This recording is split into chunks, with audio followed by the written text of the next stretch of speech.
Welcome to WKRP Montrose, a radio station masquerading as a podcast about Montrose, Colorado and the Western Slope, recording live from the Clear Network studio in downtown Montrose, Colorado.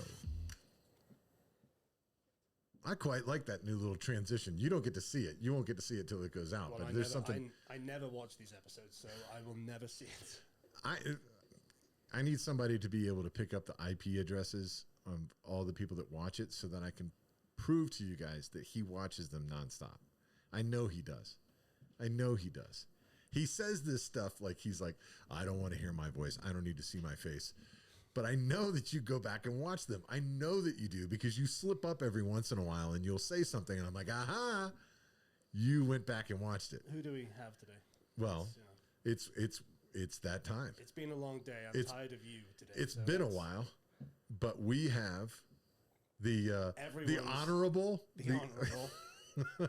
That depends who you talk to. Yeah, the statuesque, distinguished.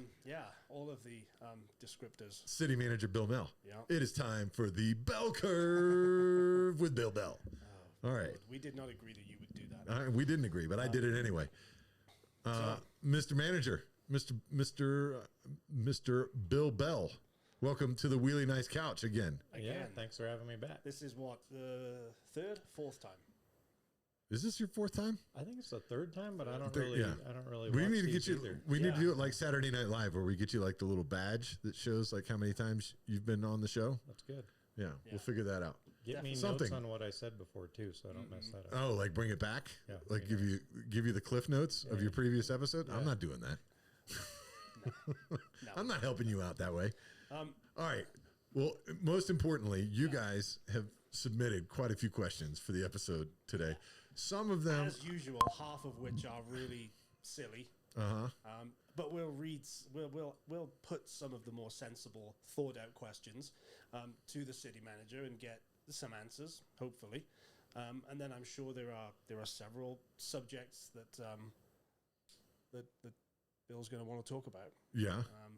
I know there's one in particular. So where do you want to start? Do you want to start with the easy ones? Do you want to tag team this? Do you want to go you take one, I take one? Go on, you go first. All right, I'll go for an easy one. We'll do a quick Q&A and then we'll give Bill the opportunity to talk about some things that maybe are important to the city or that people should know. All right. Well, I'll do an easy one. But sure. I think it's one that I think is interesting. Main Street, when you're coming off of the side streets onto Main Street in Townsend, taking a left-hand turn like across traffic is really difficult. Allegedly.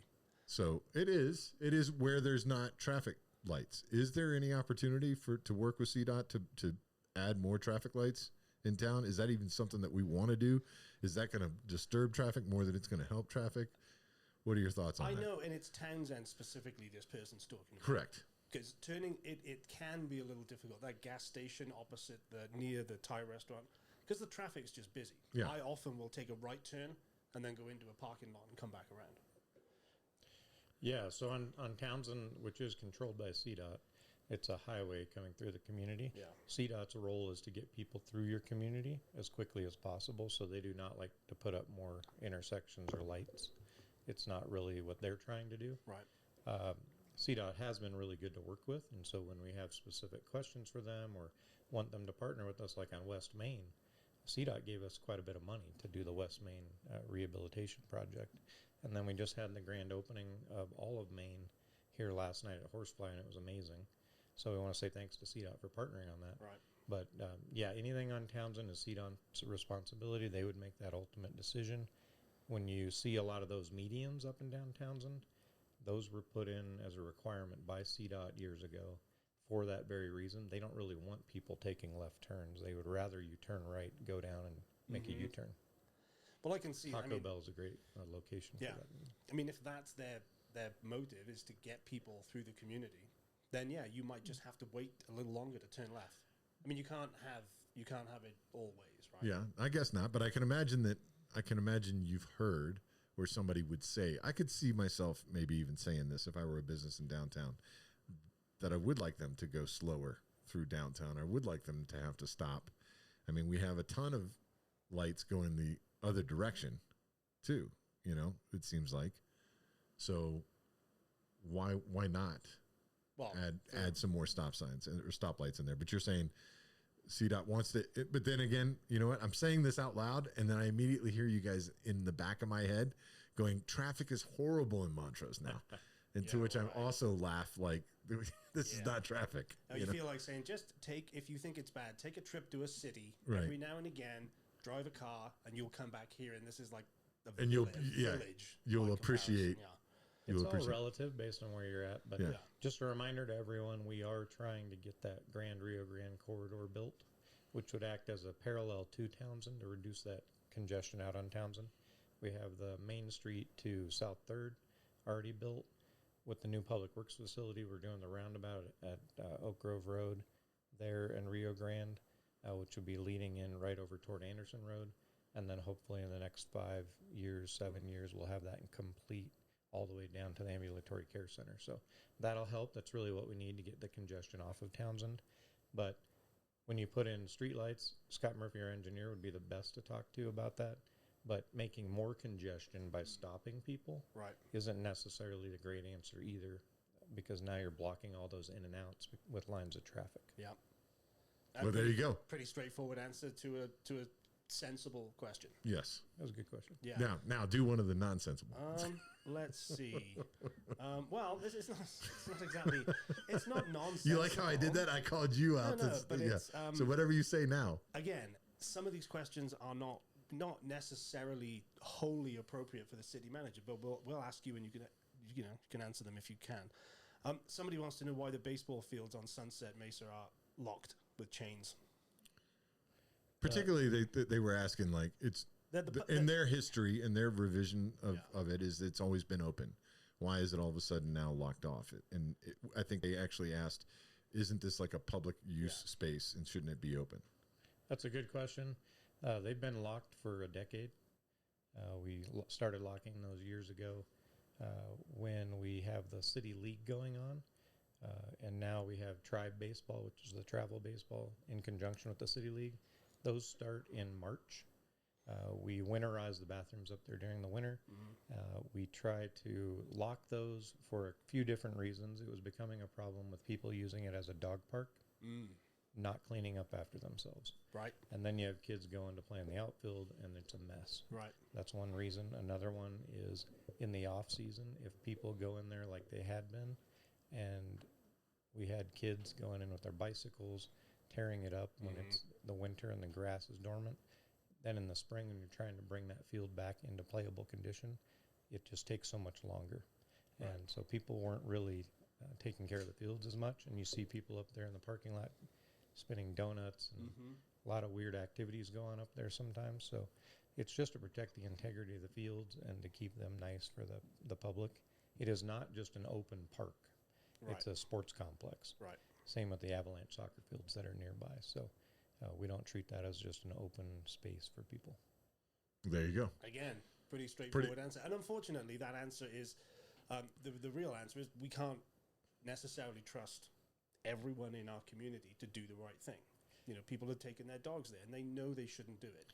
So, well, and it's a responsibility of the city to make sure that you take care of the parks and recs and fields. And if it's getting torn up and you're having taxpayer money have to go to replace that, that's not a good use of that money either. So and before people had the argument, well, you don't have a dog park. Well, we now around that same time we built a brand new dog park that's very nice for both sides of it down in Riverbottom and Cerise. And you've got a big dog park and you got a little dog park. Yep. Yeah. So you got choices, options everywhere. Is it possible for people to get the field unlocked, to rent it if they say, hey, our kids want to play? Or is it's a seasonal thing? When it's locked, it's a seasonal thing. Yeah. But there are a lot of other spaces down in Riverbottom that would accommodate just going and having pickup games and that kind of thing. Absolutely. All right. So another question, since you just said Riverbottom, there was a question about comparing our water park to Salida's water park. And, you know, they particularly were asking about the wave pool type of thing. But we have we have three of those. I'm going to take a slight exception with that question. Why? Well, because it comes from it starts with a kind of a slight attitude of it's not good enough, or it's not as good as Salida. Not as good, right? Do you think are there any planned improvements for the water park? That's a good question. Yeah, that's a no, as far as expanding the drop zones, but the designer of Salida designed ours and built it, so he's the expert in these around the state and around the country. We based ours on Salida's, and we have 6 drop zones, not 3. So there's 6 wave structures. So we're twice as good. Well, I don't know how many. I don't remember how many Salida has, but I thought you mentioned 3 a minute ago. Yeah. But we have 6 drop zones. Every year we have Todd Haynes come in, get the silt out of there, make sure the waves are flowing the way they should. Over time, the hydrology makes the rocks in there move a little bit. And so we make sure every year that that's cleaned out and that it's still really functional. We've heard a lot from stand-up paddleboarders and kayakers that ours is good. We have enough area there to expand it and add several more drop structures. Right. There just isn't a plan to do that at the moment, but we built it in such a way that you could add a few more. Ours was also, the inaugural run was the Wounded Warrior campaign from Washington, D.C. The Secretary of Veterans Affairs came out, did the inaugural run with everyone to open it up because it was one of the first ADA accessible with that ramp that goes in. Right. It's also one of the first ones to have fish ladders around the water sports park so the trout could migrate upstream. Oh, wow. Because they can't go over those structures, and so they go around the structures. Okay. So we're really proud of that, and it's good for the environment. It's really good for recreation. It's changed the use of Riverbottom Park from nefarious activities to being used all the time by recreational enthusiasts. Yeah, it really is. It can be better. Yeah. But Salida was the actual impetus for us to build the water sports park. Salida is great. Yeah. Are there any plans to, or what are the plans to continue? You guys have done a lot of mitigation in the park out there in that area, and cleaning up a lot of the stuff that could be considered ground hazard or fire hazards and stuff like that. Is there any more cleanup planned for the park out there? Creating any more spaces or anything out there? I mean, you added the new storage facilities for the amphitheater and things like that. Are there any other projects like that people should know about that's coming? Yeah, we're always doing invasive species clean out, partnering with the Youth Conservation Corps. We are really excited to announce that John Washbush, who was the That's county Rob, manager, by the way. That's Rob with his That's my didgeridoo ringer. Didgeridoo ringer. Sorry. John Washbush, who was the county manager and a lot of other positions at the county, now just took our parks director role. And so park superintendent, he's going to be overseeing all of those big projects down in Riverbottom, Cerise, Ute McNeil, up on Sunset Mesa, partnering at the Recreation District and really implementing our new Baldridge Park Master Plan, which will include a lot of those new amenities and changing the traffic flow through there in the parking areas and stuff that you're talking about. All right, we got on our website, people can look up Baldridge Park Master Plan. Right, and that's the thing with every episode we've done with you, we kind of reiterate this idea that all of the information is online.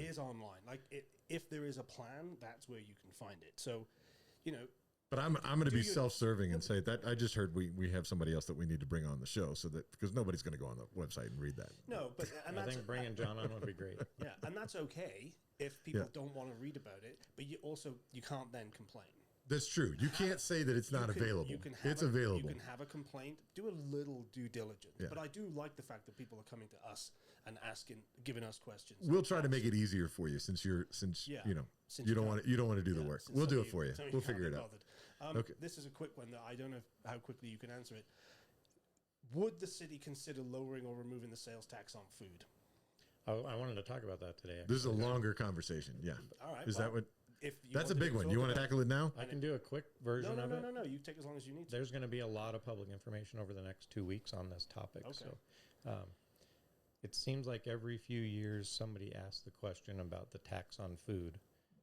And in 2020, it was a big push to possibly put something on the ballot to eliminate the sales tax on food. So we want to put out information again. We're going to use some of the same things, our City Beat newsletter. We're going to do a press release. We're going to put it, we're going to maybe come back and talk about it. We could spend a whole, hour talking about taxation and everything if you want.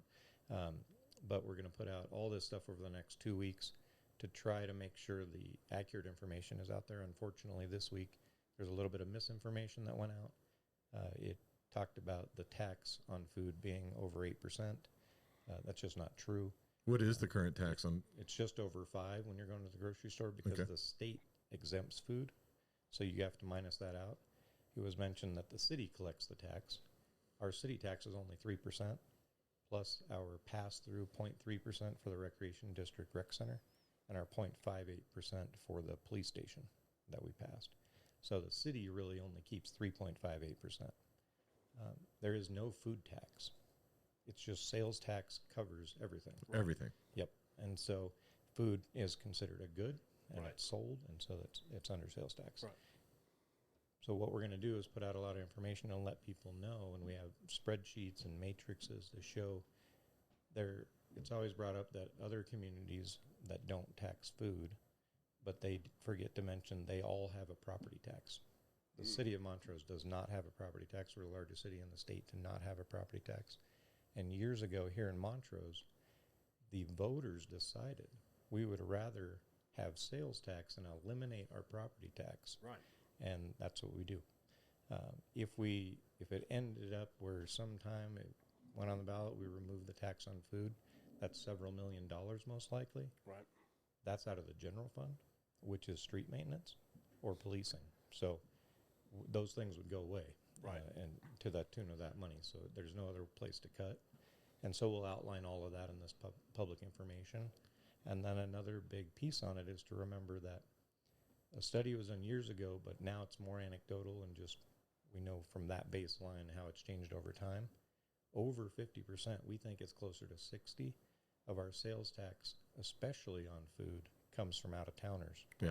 Right. So they're coming through our community. They're coming from the neighboring neighborhoods or towns, coming here to do their shopping, but also they're landing. They're going to buy their food, their liquor, all their stuff to take up to Telluride. Right. So if we eliminate that, we eliminate significant money coming in from out of town, and we put more burden on our local taxpayer. Right. Which is, I was going to ask you, and you can't see this, but I'll say this. So is that the scenario, like, be careful what you ask for? Like, because you may think in this moment where all of us are struggling with the idea of how much food costs have gone up recently, that this is the solution, or this is an easy solution, and you forget about the things that maybe you don't know. And so all of a sudden, like, hey, what's the other alternative of tax generating revenue? Right. It's something that only I'm going to pay, and it's on a much bigger dollar amount, which would be much more impactful to me over a course of time, certainly. And a property tax would affect everybody, whether you own a property or not, because if you rent, presumably that cost gets passed on. And we're about to, with regard to sales tax specifically on food, we're about to kick into high gear, right? With ski season. Yep. And if you could we need contributions into the area, into the tax base. If you break it down by month, I'm pretty sure you'll see it. It'll go up now when. So you can look in our packets, our public packets, and on our website. Each month we have the sales and use tax report, and it shows those trend lines. Right. And so you'll be able to see month-to-month comparisons over years, and you'll see that winter spike to talk about ski season. Right. And then the other thing to keep in mind, a lot of people say, well, there's a lot of people on SNAP, which, the federal government right now is messed up completely. What about the SNAP or the people that are on WIC or they're, which are basically the food stamps, low to moderate income? They're not paying taxes on food anyway. Right. That's tax-free. Right. So they are not affected by the sales tax. So the people in our community that need the most help are getting it. Correct. In some respects, at least. So, okay, well, we can come back to that. And like you said, we could talk about that that's a complicated for a lot longer. But that's a pretty concise answer as to, you could get rid of it, but it's got to be replaced somewhere. And if it's not, then we're going to have more potholes because there's 7 million missing. And I'll say it again: be careful what you ask for. Be careful what you wish for. Yeah. Again, they can find everything on our website under sales tax FAQ sheet. We got one. Look at you coming with receipts and like you're ready for this. Like I'm surprised you didn't memorize the URL, like the backslash. But here's the thing, and this is genuine. Know that. We Bill doesn't get to see these questions beforehand. No. So I know he's doing it off the cuff. He's doing too good a job. Which is a little frustrating. It is a little I feel like we because should be doing better. Look All right. how relaxed he looks in his. I've got one. I've got one. All right. Because I don't even know what this is. So you're going to have to help me out here. But what is Montrose doing with the Code Blue community deliberation? I don't even know what that is. Unify Montrose. Can I read? There's a lot of words in there. Let me read the actual question. What did the city of Montrose do with the results of the Unify Montrose's Code Blue community deliberation? Well, okay, so first, before you answer the question, if you can, Can you decode that for us? can you tell us What does that mean? Yeah, So, what was all that? So if people remember, we had Unify America come in. They established Unify Montrose, a grassroots effort to change things in the community for the better and get. Really, it's based on bringing grassroots movement to get more perspectives into the decision-making process as a community in a civil, positive manner. And I think they did a good job. Right. So we now have Alejandro, who's leading that effort with Unify Montrose. And he's also part of the roundtable, the unhoused roundtable that we've been having for almost a year. Yep. We've had a lot of meetings. We've talked about that before with a couple dozen people from all walks of life and different agencies and service providers.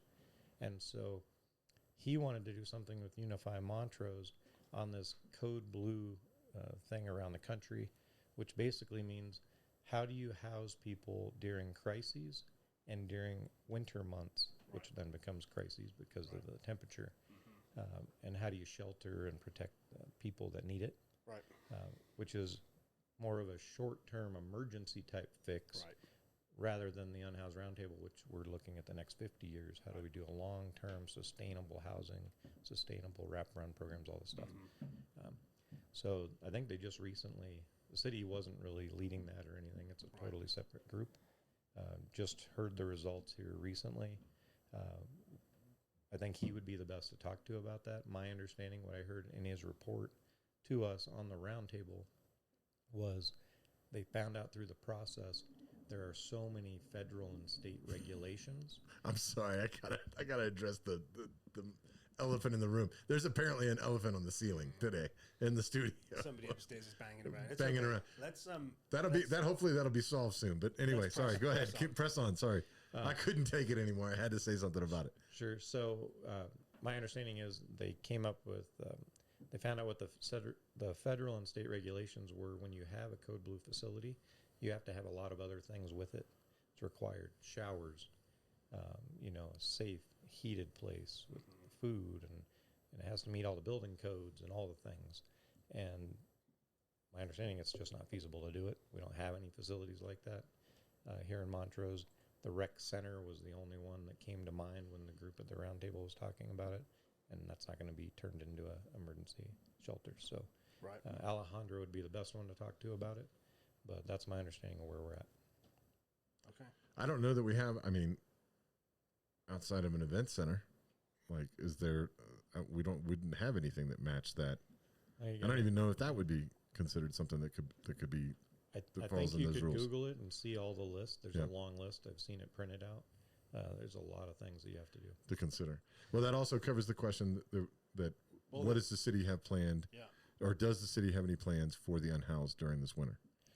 Yeah, every year we have contracted our old Brown Center facility, which is between the wastewater plant and the animal shelter. Used to be the juvenile detention facility called the Brown Center. Okay. That's been used by Lighthouse to have a winter shelter. We've done that for years, and we've again entered into an agreement where they're able to do that there.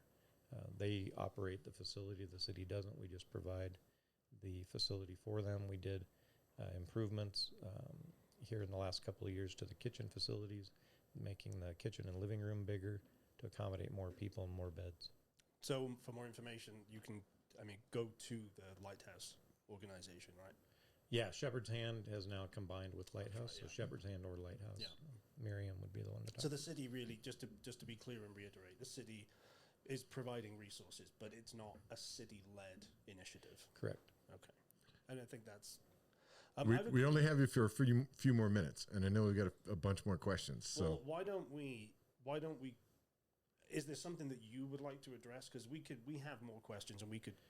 I ask say them run all, through the but- questions. The biggest thing I wanted to address, because it's timely, was the tax on food, Okay. and let people know more information is going to be coming out, and then go to the website. In weeks, literally. You said in the next couple of weeks. This week and next week. All right. Yeah. This is a very specific question to Chris. The question is, what's going on with the city trees? Basically, What's your process for choosing for putting work out to tender. to subs? Yeah. Subs for the city. If tree maintenance, how is that? How are contracts for that type of thing decided? Has anything changed in your as far as you're concerned when it comes to putting out bids for work with regard to that maintenance? No, last year we created the urban forester position at the city. So we hired someone with good experience, came in, spent this last year really taking our urban forestry program, creating it, building it up. And it's more than just maintenance now and trimming trees. It's now a strategic plan on analyzing the condition of our trees and all of the right-of-ways and on city property. What is the health of those trees, and how can we replace those trees in a sustainable way for the next 50 to 100 years? And all that can be found as well on our the Parks Department side of our website. Okay. His name's Mike, and he's in charge of all of that urban forestry stuff.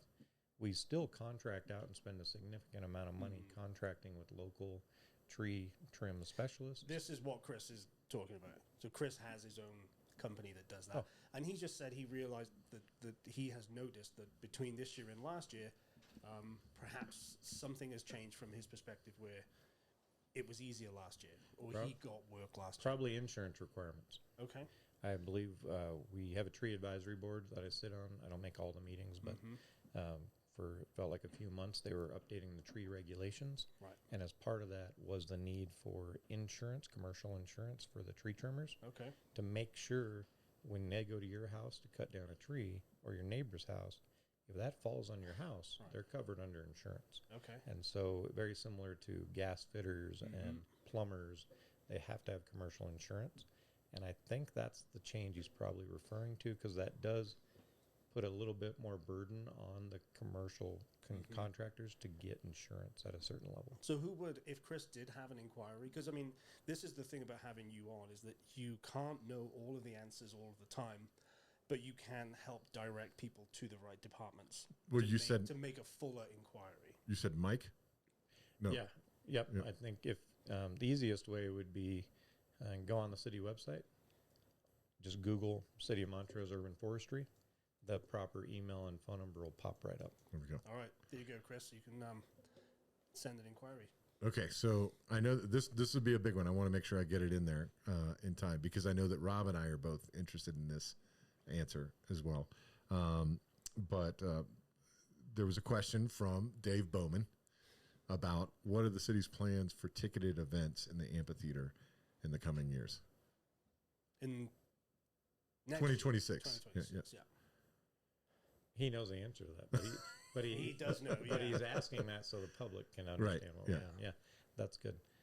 So Dave Bowman is Montrose Summer Music Series with his board and his advisory board, and we've talked recently. We're for 4th of July next year in 2026. We're going to team up with the city and the Summer Music Series again, and celebrate that together, and try to make sure that we have a great band for everybody. Because it's a big one, right? It's the 250th anniversary of the birth of the nation. 150 for the state. So right. it's 250, it's 150. a huge one in Colorado, yeah. Yep. So we're going to do some of those celebrations as well. And then as far as ticketed events, and that won't be ticketed, it's free to the general public. Just since Dave Bowman was mentioned, we're partnering with him. Ticket events, John Sullivan, who's now running everything amphitheater related, all the grounds around it, the vendors, activities at the amphitheater, is all under the purview of John Sullivan, who I think you've Great guy. Go watch his episode. He's been on WKRP. He's been on the show, and he's great. Yeah, he's great. And with his help and Jim Shatter, Public Works Director, we've now ordered and purchased enough fencing that we can control the access. And that was the big requirement to have ticketed events. So we have that. We also built the police department storage shed there and the maintenance shed where we can store all of that stuff. And so we've already, John and I talked to agents in Nashville, talked to a few other music producers in the region, and our goal is to get ticketed events starting in 2026. We'll definitely have a ticketed event, probably a one-day event to get started, get our feet wet. And then my goal is I'd like in the next 2 years to be able to put on a 2 to 3 day paid ticketed music festival and become an annual event here in Montrose. So, love to see that happen. Is Montrose throwing its hat in the ring for Country Jam? Yeah. No. What do you mean? But What do you mean? You know what I can clearly say no. I don't want Country Jam here either. But if you've ever been to the Labor Day Festival in Snowmass, Yeah. that's a family-friendly, very clean, well-organized, Yep. awesome event. And that's what I would like to copy. When you say no so quickly, though, to You know why. Don't do this to him. no, but I want to ask the question. I'll answer it. Well, it's not that I'm not a country fan. I No. love country Yeah. music. No. But we're a family-friendly community. Right. We don't necessarily have enough space for camping to support that. That's where I was going. Like, Can I add something? No, you can't. It's my turn. 100,000 people event. Too right? many. That's too many to come where, here. Where are you going to put them? So, but people are going to ask, and the question's going to come up. Like, if it turns out that the reason that they're not having it is that they have to relocate it, does Montrose throw its hat in the ring? And the answer is no, because we can't accommodate that. Put aside the point that you're making that we're a family-friendly community, and there's a lot that goes on at Country Jam that we might not want here. There's 10 different reasons why we can't. Right. Yeah. We don't have enough hotel space There you to go. support that. We don't have enough tent camping space. And the area, it's pictured 4th of July. Mm-hmm. We get almost 5,000 people. Wow, yeah. So It's 20 pretty- times It's that. pretty packed Yeah. down there. Yeah. We can technically seat, 1,500 down below, 3,500. And then if we use that big 10-acre field, another 8,000. You're still not even scratching the surface of you're not. 100,000. Plus, Correct. Country Jam has a reputation. Right. I mean, But I just wanted to put out there because trashed. you guys will say something will come up, it'll get posted on there talking about, well, why wouldn't we even try? And the point is, we can't we're not set up to accommodate that many people to even consider it. So I just wanted to give them the opportunity to put it out there. Okay. But I love the fact that you immediately went to, however, there's another event that we would like to emulate and would be a great example of trying to bring here. And so We I'm wanna excited have to hear about successful events. Right? Absolutely. We don't want to set ourselves up Yeah. for failure. absolutely. Well, so yeah, the Snowmass Labor Day. I mean, they have big names there. Oh, yeah. So when we're talking about ticketed events in Montrose, we're talking about the potential for household names. Yeah, even if you look at a little smaller venue or smaller event, the Dillon Amphitheater Mm-hmm. is very similar to our amphitheater. It was one of the models we used to build ours. Right. And I just went there last year, and it was amazing. Yep. Saw Jason Mraz there. Right. It's very similar seating to ours. Same amount of people can go. And so you can still get really big names. That's just on the planning side, coordination, Right. Right. We definitely have a venue that can bring big names here. Well, I'm excited to hear that that's the plan because the amphitheater is incredible. Yeah. And ever since it's been built, I think a lot of people have been just looking at it and thinking, what could we do here? What could the city do here? So And there's a lot more that can happen. that's great news. I'm going to throw you a real softball here. This is from John. I'm not going to give his second name, although it's out there for the public. Would you and the city council debate me? That's it. That's the question. it. I don't know what John wants to debate. What Would you and the city debate me? Yeah. Like a debate? John wants you On and the what city topic? council to answer his questions one-on-one by the sound of it. John, you've got to be a little bit more specific than that. But the answer is probably not, because I guess... Or is the answer probably I not? guess Like, everybody who wants to debate you can't accommodate everybody, but... Well, I mean, I don't shy away from a friendly debate, sure. but I don't know what the topic is. What are we Right. talking Yeah, about? John. And- We need- and we where- need- Okay, where we would need specifics. Where This would is where, be? yeah. Is it a high noon? Yeah. What are we Yeah, doing? we need a Yeah. topic, John, but feel free to follow up on your comment. And Is it- I don't know if let's not frame it as a debate. Let's just have a conversation I think, There we go. yeah. in a public setting. I'm fine with that. We can do that anytime. All right. There you go. So I you- feel like your question was answered, John, In even fact- without in the fact, specifics. Whoever John is could come to coffee with a manager. There you go. The Happens. the next one is on November 16th, Friday the 16th, in the police community room. We just had our last one at Rathbone, had about 30 people show up. All right. And we talk about, you can ask any questions in front of people that you want, whatever you want. We should live stream those. Montrose Lifestyle has John, you got called out, John. We should live stream those. I'm just saying. Your bluff has been called. I don't know the tech on that. Yeah. Figure that out. All right. What else you got? Do I have anything else? That might have been it. There are some questions that people tend to have the same question framed slightly Oh, differently. well, okay. This has been asked of you before. Matt Miles has several projects. The questions that kind of pile up around it is his use of those projects. Like, are they properly being used for the gravel pits and the excavation and the, things that go on? So from the, what is it called? Water canyons, waterfall canyons. We have addressed this previously. So you got, first and foremost, go back and watch previous episodes of the bell curve, because we have talked about it.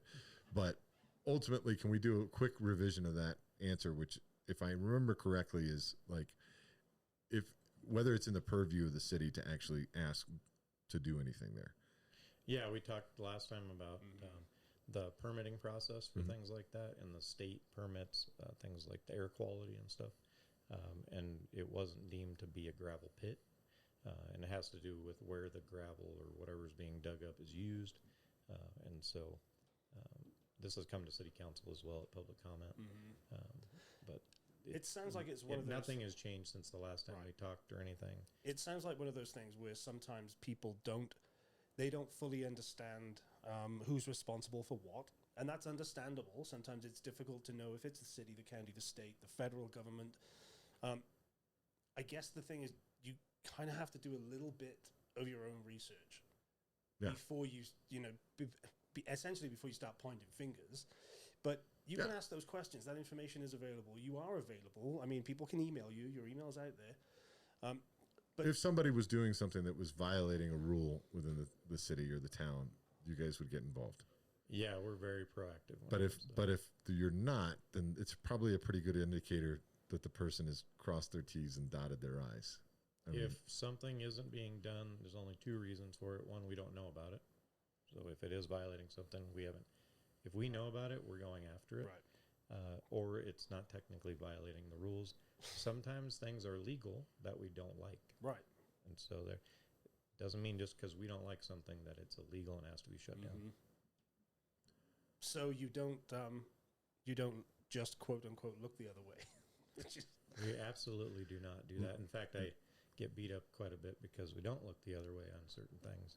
Well, I think if brings up the Methodist Church, unhoused, and the court case from yesterday, and then that kind of stuff. So that, I mean, we've discussed that at length before. Yep. Do you want to take 1 minute though? Can you talk about what happened yesterday? This is news to me, at least. Yeah, the new news is the judge ruled yesterday guilty on 4 out of the 5 counts for the Methodist Church. There was a zoning violation, nuisance, the litter, and the not maintaining structures. Right. The thing that was found not guilty was, I think it's called harboring of junk or keeping of junk. And that's probably because it wasn't Methodist Church junk.